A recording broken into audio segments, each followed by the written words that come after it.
E aí, vamos fazer nosso ano bíblico? Hoje o capítulo 13 e 14 de 1 Reis. E se liga só porque o capítulo 13 traz uma história assim muito diferente, muito inusitada. Um homem que é definido como homem de Deus no verso 1, na verdade é um profeta que recebe de Deus a responsabilidade de repreender Jeroboão, rei de Israel.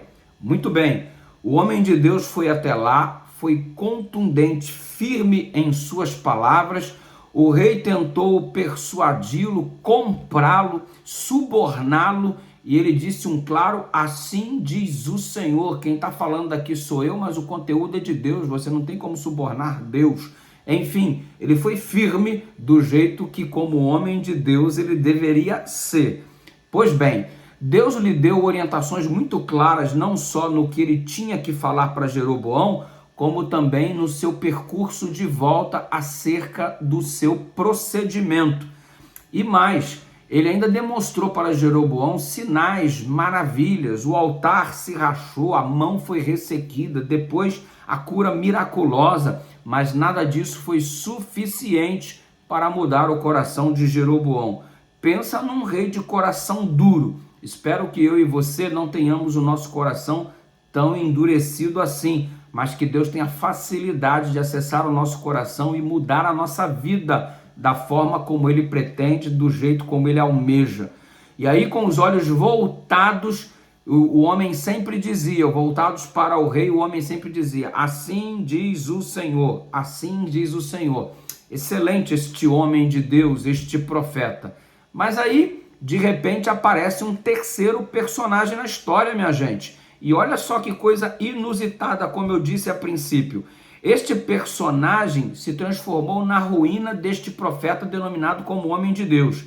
É um profeta velho, que também se apresenta como homem de Deus, e aí ele usa uma palavra contrária para o profeta, dizendo que Deus lhe estava transmitindo isto como sendo uma nova mensagem, uma nova direção, ok? Só que o verso 18 é muito claro quando afirma que esse profeta velho estava mentindo. Então o homem de Deus que havia repreendido Jeroboão é interceptado por esse profeta velho, que alega também estar falando em nome de Deus, só que uma mensagem contrária àquilo que Deus havia orientado anteriormente, este que é caracterizado como homem de Deus e que repreendeu o rei Jeroboão. Enfim, uma confusão se estabeleceu, mas aqui o homem de Deus, o profeta, vendo que esse profeta velho estava dizendo algo diferente, não duvidou do indivíduo como sendo o profeta do Senhor. E ele achou que a mensagem de Deus havia mudado e Deus agora estava comunicando por intermédio deste profeta velho. Aí a pergunta é a seguinte: se Deus anteriormente havia falado para este homem acerca da vontade dele, por que Deus, quando muda a vontade, também não diz acerca da mudança e utiliza esse profeta velho para falar que os planos haviam sido retraçados, replanejados, reformulados? Enfim, que coisa é essa? No entanto, esse falso profeta disse: coma pão e beba água. E Deus havia dito para aquele que está caracterizado como homem de Deus: não comerás pão, nem beberás água. Parece até aquela cena do Jardim do Éden, quando Deus diz: não comerás do fruto da árvore do bem e do mal. Aí aparece a serpente como aquela que pronuncia as coisas em nome de Deus e diz assim: certamente não morrerás. Deus disse que não era para comer, eu digo, pode comer. Deus disse que não morreria, eu digo, não morre. Deus disse que morreria, eu digo, não morre. Ou seja, é um indivíduo em nome de Deus querendo anular o que Deus anteriormente havia dito. Enfim, falso profeta e o exercício do seu ministério de destruição. Queridos, foi lamentável o fim trágico do homem de Deus que sucumbiu a esta mensagem falsa deste que se intitulava profeta, mas de fato não era. Não passava de um farsante, de um mentiroso. Embora tenha sido triste e catastrófica o final deste homem de Deus, os resultados sofridos por ele aconteceu simplesmente porque ele aceitou estas palavras em detrimento daquela que Deus havia dito. Ou seja, como ele foi enganado por aquele falso profeta, o Senhor Jesus também nos advertiu que muitos surgirão como falsos cristos e falsos profetas. E fica aí a advertência para cada um de nós, porque isso que aconteceu ao homem de Deus pode estar sujeito a acontecer com qualquer um de nós se nós não vigiarmos. Temos a palavra direcionada de Deus para a nossa vida, o claro assim diz o Senhor, aí de repente aparece alguém em nome de Deus desfazendo tudo isso que Deus revelou por intermédio da palavra.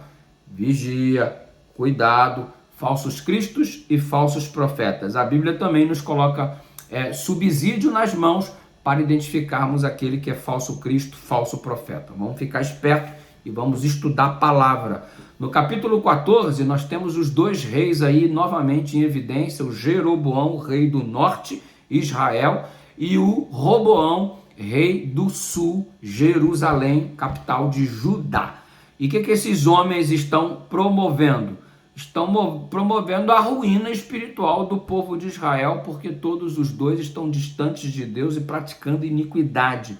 São desunidos pela rivalidade, mas algo em comum que eles possuem, a maldade, fruto daquele que encontra-se distante de Deus. Quanto a Jeroboão está escrito: antes fizeste o mal pior do que todos os que foram antes de ti, diz o verso 9. Quanto a Roboão, a Bíblia diz: fez Judá o que era mal perante o Senhor.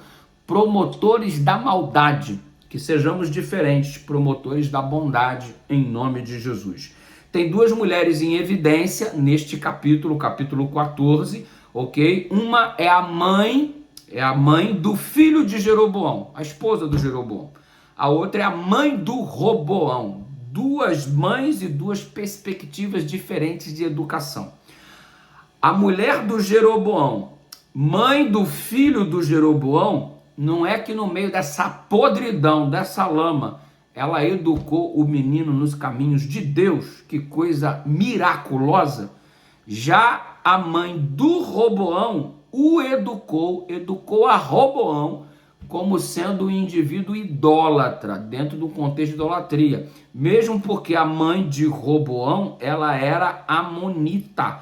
E, consequentemente, apresenta-nos o verso 21 e também o 31, Naamá, inclusive, é o nome dela, e ela educou Roboão nesta cultura pagã, nesta cultura de idolatria. Como faz diferença na vida de um indivíduo o papel da mãe?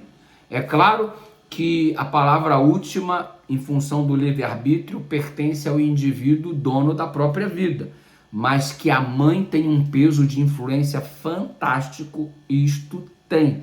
E você observa como a mãe do filho de Jeroboão fez tão bem o seu papel, a esposa de Jeroboão, que a Bíblia não cita o nome, e como esta mãe de Roboão fez um papel tão ruim.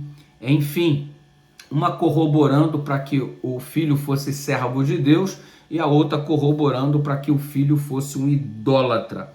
Enfim, o papel da mãe sendo aqui algo de destaque neste capítulo. Mães, que vocês tenham muita sabedoria. Pais, que vocês também tenham muita sabedoria dado pelo Senhor Deus para que possamos educar a criança no caminho que ela deve andar, que é o único caminho que conduz à vida eterna, a saber, o Senhor Jesus. Que Deus nos dê sabedoria, porque isso tem sido um desafio cada vez mais intenso diante de nós. Graça e paz, amanhã tem mais, é o nosso Super Ano Bíblico, estamos juntos, avançando dia após dia no conteúdo da palavra. Beijão no seu coração.